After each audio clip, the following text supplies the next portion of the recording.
So welcome, wisdom seekers. Welcome to this midwinter episode of the Red Thread podcast. And you'll know if you're regular listeners or watchers, I usually have a guest. But in this winter Yule season, it's just you and me. So cozy in. I'm going to share what this season means to me.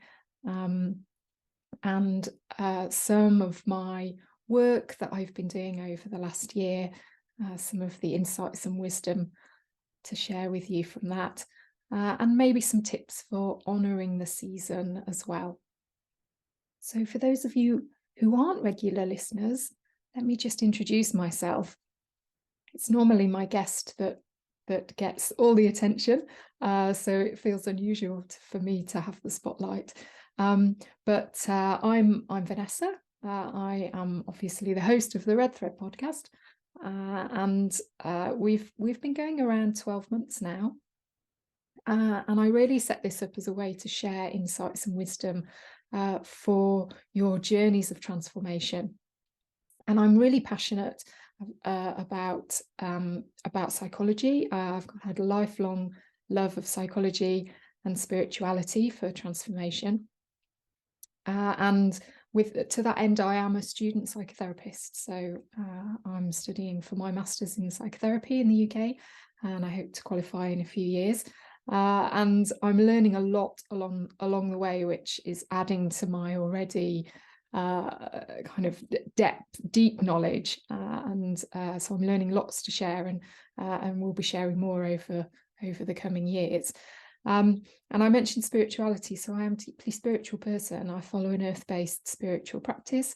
I'm a priestess of the goddess. I'm also a sacred celebrant, so using ceremonial activities in my work for healing, and drawing on the wisdom of the indigenous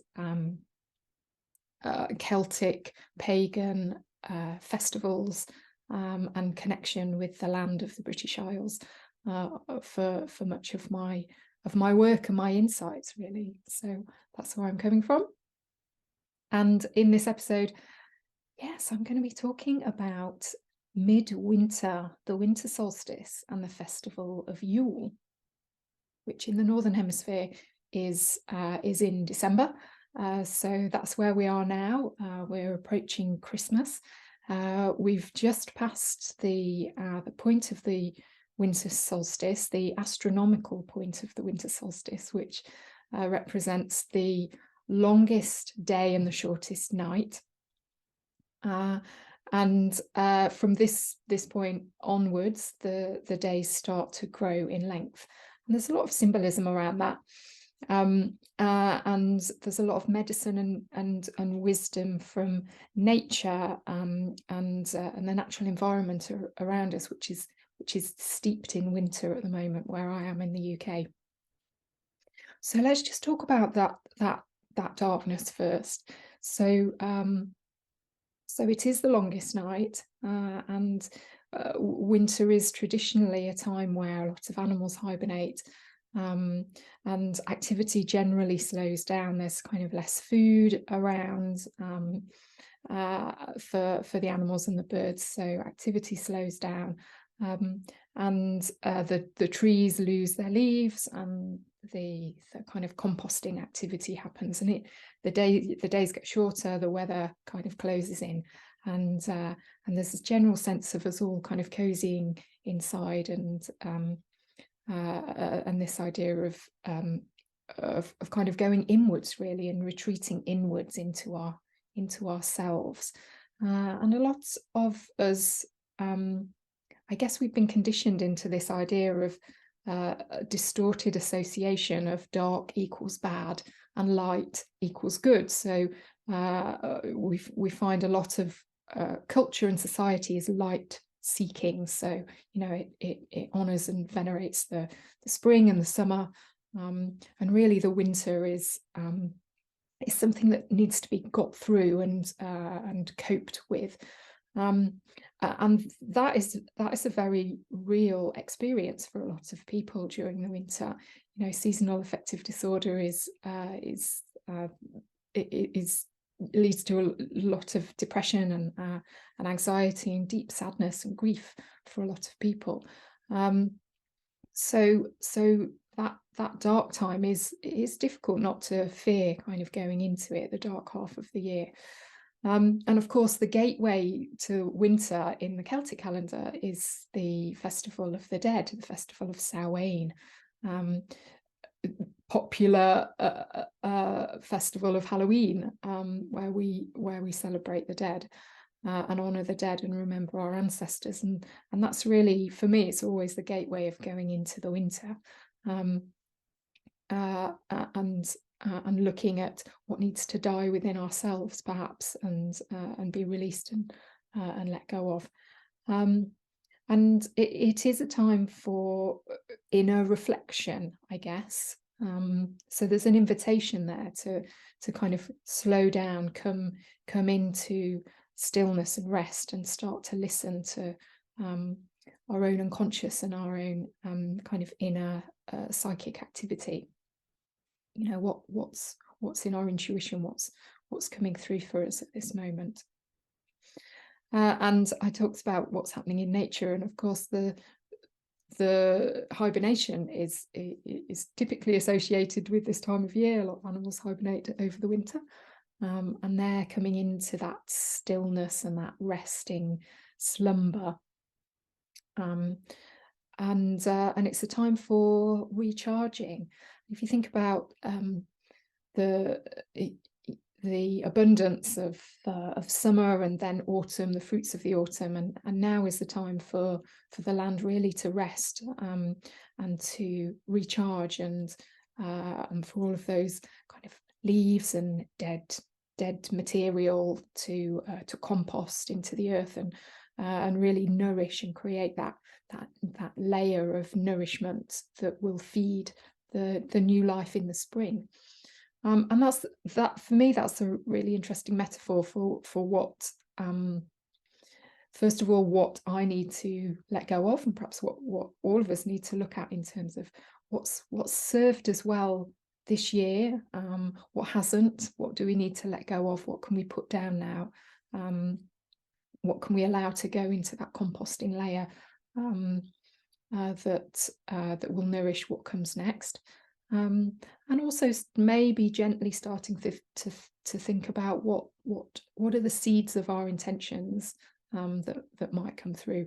And I say that with a note of caution, because I guess this time of year is Christmas and New Year, and New Year's resolutions have always been popular. I think they're getting less popular now. People are starting to understand that it's actually it's a very difficult time of year to start new things, certainly with the kind of energy that we would want to and that we might have in the summer, for example. So yeah, the seeds of an intention. What might you be dreaming in for next year? What might be the possibilities and the potentials that could be planted and grown and nurtured into the new year? So I'm going to talk a bit about my goddess, Rhiannon. I'm her priestess, and she's a Celtic goddess of love and of sisterhood and the queen archetype. Her mythology comes from the Welsh Celtic tradition, and she represents the goddess of Beltane in the Apollonian goddess wheel. So the work that's been done by the goddess temple in Glastonbury, that she sits in the Beltane festival of May there. But she has her own wheel, so she has 9 archetypes around the wheel, and she really represents the blood mysteries and the cycle of the feminine. And at this time of year, there are lots of really strong associations with the kind of darkness and the rich nurturing environment of the womb. So there's a lot of womb wisdom around at this time. And one of the things that I often say to people is that if the solar year were a lunar cycle, overlay the solar and the lunar cycles together. Solar year is 365 days. The lunar cycle is 28 days. In the lunar cycle, the dark moon happens just before the new moon, just before the crescent. It's the time when the moon is completely in shadow. And this phase of the lunar cycle for me represents the winter season of the solar cycle. So it's really when we kind of go into that dark place, that place of rest and endings, and gently preparing for the next cycle to come. So the womb wisdom of the lunar cycle is really prevalent at this time of year. What seeds are you planting and gestating in the darkness? And of course, there's the lovely analogy with mother bears who go into hibernation. They're a beautiful symbol for rest and recharging, and they often will hibernate shortly after conception. So they'll hibernate pregnant and grow the baby in the dark time of hibernation, and really kind of nourishing and growing that new life within them, which I think is a beautiful metaphor. So talking about Rhiannon's archetype at this time of year, she is the soul song singer, and that really represents this idea that in the darkest time of the year, we can really open up our connection to the cosmos and to the potential of what's to come and the possibilities. So this idea of a kind of cosmic soup.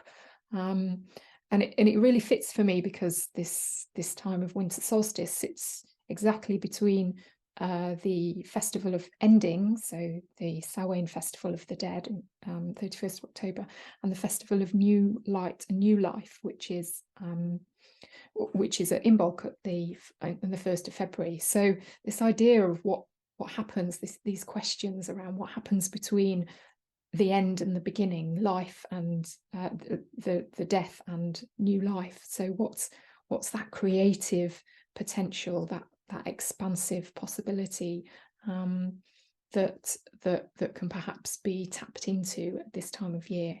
And so that's the kind of soul song part of Rhiannon's archetype at this time of year. She's gone past the crone. She's transcended into something much more otherworldly, and she's really kind of connecting us with all the possibilities beyond our own experiencing. So it is a magical otherworldly time for me. And then the other part of her archetype, the song singer, is a reflection of the association with the sacred element of air at this time of year, which again just fits so beautifully with nature's wisdom and nature's medicine, because air is, in terms of the goddess, it's her song, but in nature, I very much experience it as the chillness, the coolness, the sharp frostiness that we experience at this time of year. And the winds that kind of blow the trees, the snows. Air is traditionally associated with our mental bodies, so our minds and our thoughts. It's associated with the suit of swords in the tarot deck, which is symbolizing cutting away, but also discernment and clarity of thought, really sharp focus. So all of these associations kind of come into to this. And of course, in our own bodies, that's the way that we get closest to nature if it's not easily accessible for us. Our own body's air is represented by our breath. And one of the most symbolic metaphors for me is in representing the seasonal cycle and the purpose and the wisdom of this winter phase is in the breath, the cycle of the breath. And this part of winter, the winter solstice, this Yule season for me, represents the end of the out-breath and the beginning of the in-breath. So it's that phase between. It's the end of the out-breath has finished and everything has been expelled. And there's a period of rest or pause, a potential, if you like, before the beginning of the in-breath, which begins now and kind of grows through the cycle of the seasons into spring and summer. So there are myths and legends around this time of year. So there's a beautiful one about this, more from kind of northern European lands, about the deer mother, and she fetches the sun back to warm the lands in her antlers, and that's a beautiful symbolism.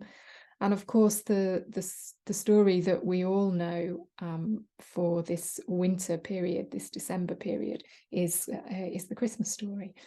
And there's very much mirrored the birth of the Christ light, the light of the world, the return of light into the darkest places. So there's really lots of symbolism, and I guess by now maybe you're picking up a kind of thread that winter is really a time for deep rest. And allowing yourself to really slow down and put down anything that you've been carrying, and going inwards and really listening to yourself, and caring for yourself and listening to that inner voice, and using this kind of dark time as a really expansive time of possibility, dreaming in potential, and starting to think about what seeds of light might be planted for you. So I mentioned I wanted to talk about some of my work as a student therapist, and there are some lovely topics at this time of year. And although I'm not a Christian, I really love the themes of Advent, the 4 themes of Advent that come with the Christian year through December, and that is hope, joy, love and peace. And what I wanted to talk about today was the idea of love. Now, often it's associated with Christmas. It's associated with that festival in the Christian calendar, this idea of unconditional love, and it can be very difficult to really get into that feeling place of love, particularly with all the pressures of Christmas, perhaps the pressures of reconnecting with family members that you haven't seen, and wanting everything to be great and wanting to have a really lovely time, but doing that at a time when everything is really kind of dark and can be quite difficult for people. And of course, the Christian message around Christmas is around love, and God giving his son to humanity, for the love of humanity. And one of the things that I'm learning about as a student therapist and kind of deepening my knowledge and wisdom into is this idea of unconditional positive regard. And it comes from Carl Rogers' client-centered, person-centered approach to therapy. And it's one of the core conditions that therapists need to develop in order to offer it to their clients. And Carl Rogers' idea was really that the work of therapy is done in a relational state. So the relationship that the client and the therapist develop between them is one that provides this really safe, held container for the client to explore all sorts of things about themselves. And one of the necessary conditions for creating that container is what Rogers called unconditional positive regard. And this is the idea of without conditions of worth, without kind of setting criteria for which the person will receive that positive regard. It's really allowing that person to feel that they can bring anything, they can be exactly who they need to be, and they can be fully seen by the therapist, and the therapist will still offer them positive regard. Now, I often experience this, maybe controversially, I don't know. I'll be interested to know your thoughts. It's a very similar feeling to this feeling of being connected to the divine, connected to Goddess, and also it's that feeling of connection with the rest of humanity. So other people that I'm really kind of connected with and in relationship with. And some practitioners have called it, almost described it as a loving feeling towards their clients. But of course, that's love with boundaries. So that's very important for keeping both the client and the therapist safe. There are boundaries within that relationship. And the understanding of love is really in its purest form. This experience of offering positive regard towards another person, and it's interesting to talk about this, because we all have a different capacity to offer that positive regard and to receive it as well. So if you're a person that hasn't experienced that in any great depth in any of your relationships, even from your earliest relationships with your parents, if you haven't experienced that,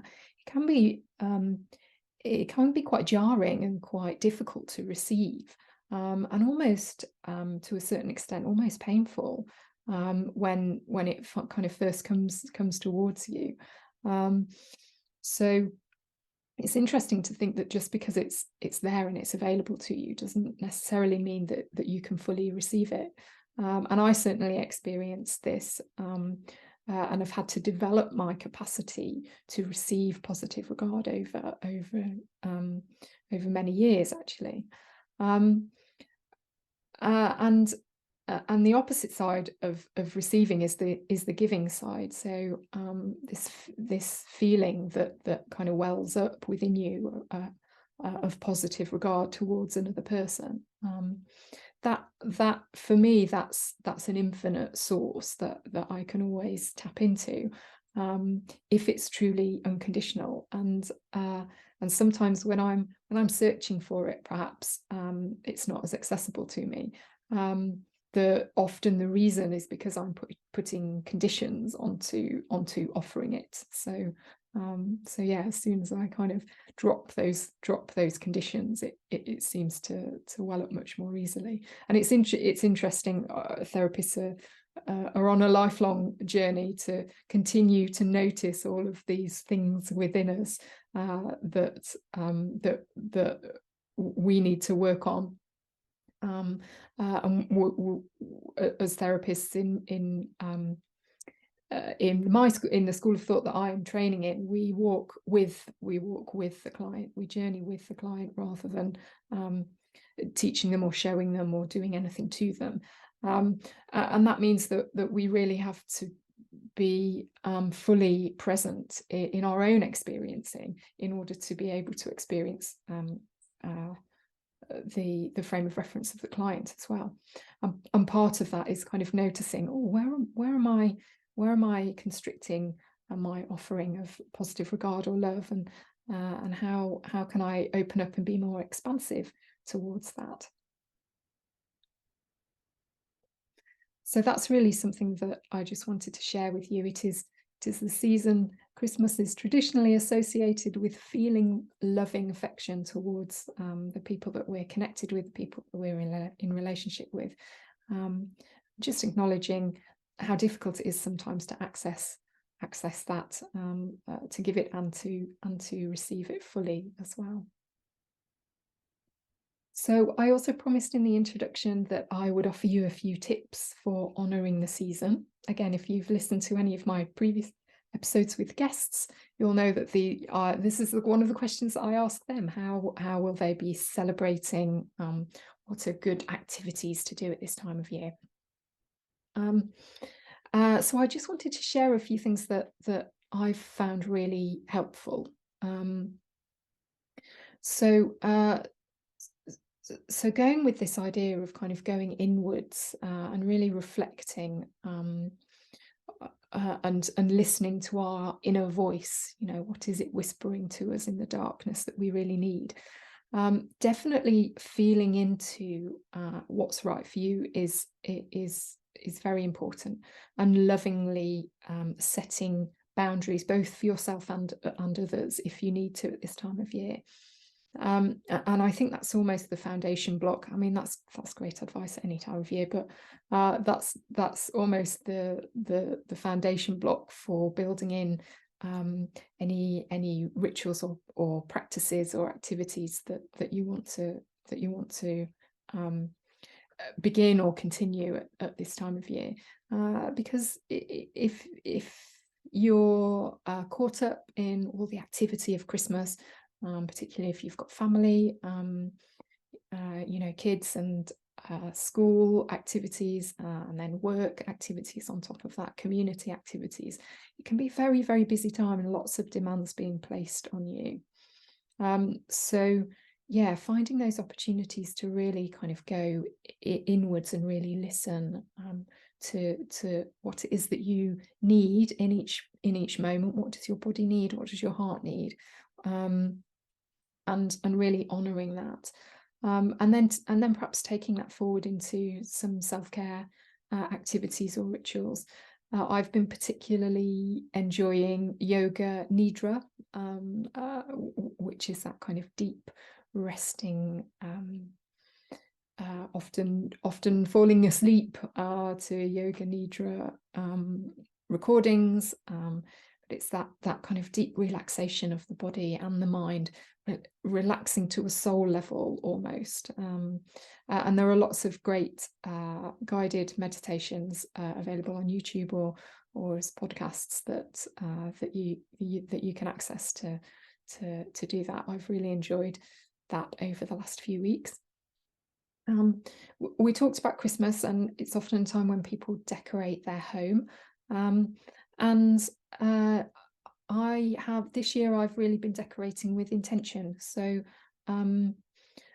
although I've got, as I'm sure everyone, a lot of people do have, like boxes of old Christmas decorations and things like that, really choosing things which mean something to me, either as a memory, or they're perhaps symbolic of the season. And some of the things that you can celebrate are the myths and legends of this time of year. I talked about the deer mother, so images of deers with antlers, the traditional reindeer, or the more commercial idea of reindeer. And there's also the pagan story of the Green Man and the Holly King that comes in at this time of year as well. So the Holly King rules from the summer solstice, when the days start to get shorter, is the Holly King's rule, and then from the winter solstice to the summer solstice is when the Oak King, or the Green Man, rules. So so we bring greenery into our houses anyway, in the forms of Christmas trees and maybe holly decorations, but thinking about the meaning of that and what it symbolizes for you personally as well. And the other thing I've really enjoyed doing this year is bringing in scented flowers to honor the sacred element of air. So things like lilies and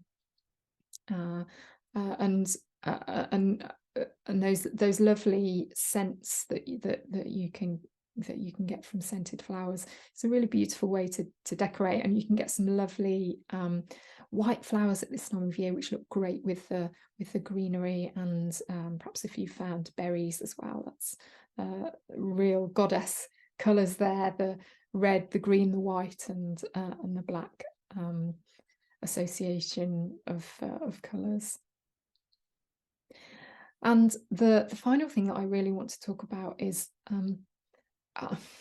I'm really lucky actually, because I'm recovering from some surgery at the moment, so I'm not allowed to drive, and I'm not working, so it does mean that I can really rest my body, and I'm finding that I need a lot more sleep at this time of year, which is really making me think, well, what can I do next winter that really allows my body to get the amount of sleep that I need.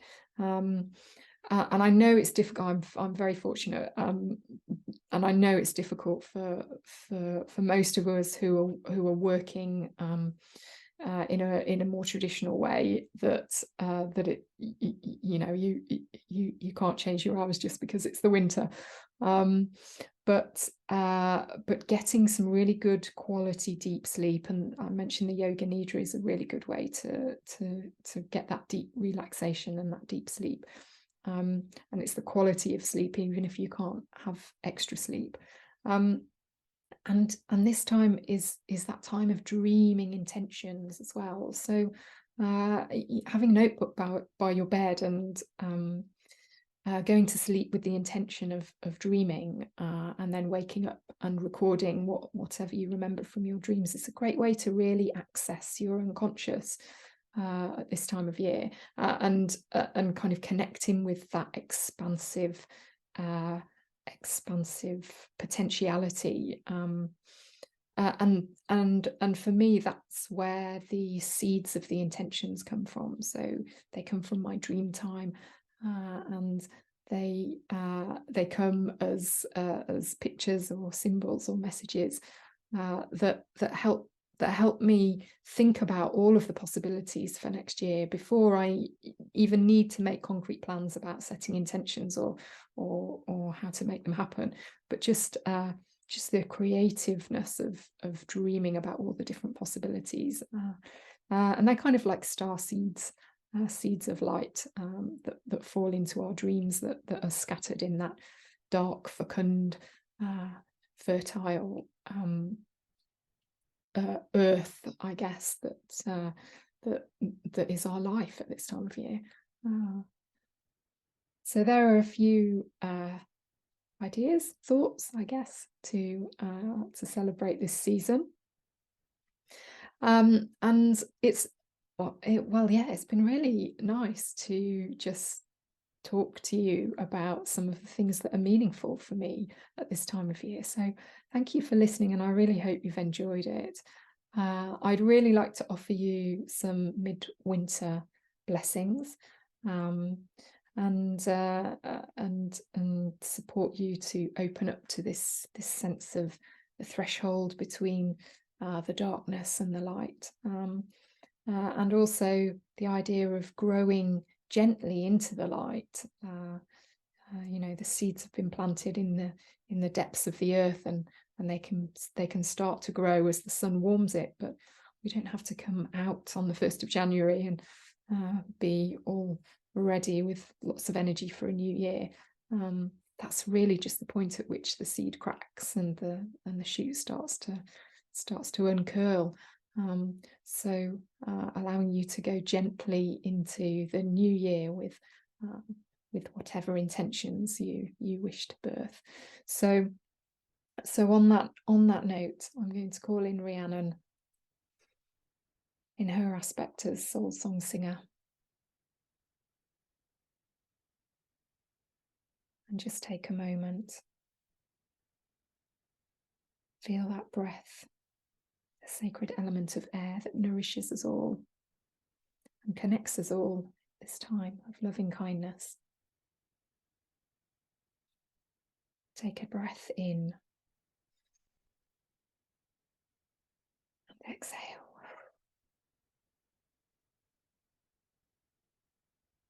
And that point of pause when all of the out breath is gone, but before you take an in breath, it's the magical place where we are at now. The place of possibility and the place of pause. And I invite Rhiannon to be with us.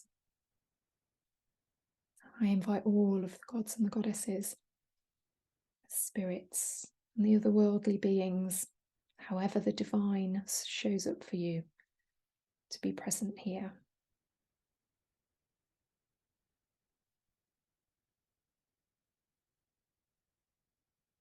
And I offer my gratitude for the darkness that is winter, my gratitude for the opportunity to slow down and rest, the point of stillness when I can go inwards, listen to my intuition, listen to my inner voice, and expand into the possibilities of the coming year, gently and slowly growing my intentions. And I ask for Rhiannon, soul song singer, to connect me with my intentions for next year. And may she connect you with your intentions, your soul's light, your soul's purpose. May she bless those intentions, bringing our gifts into the world.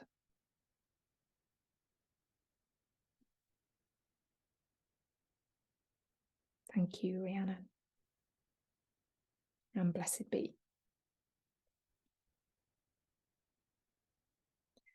So that's the end of my midwinter message.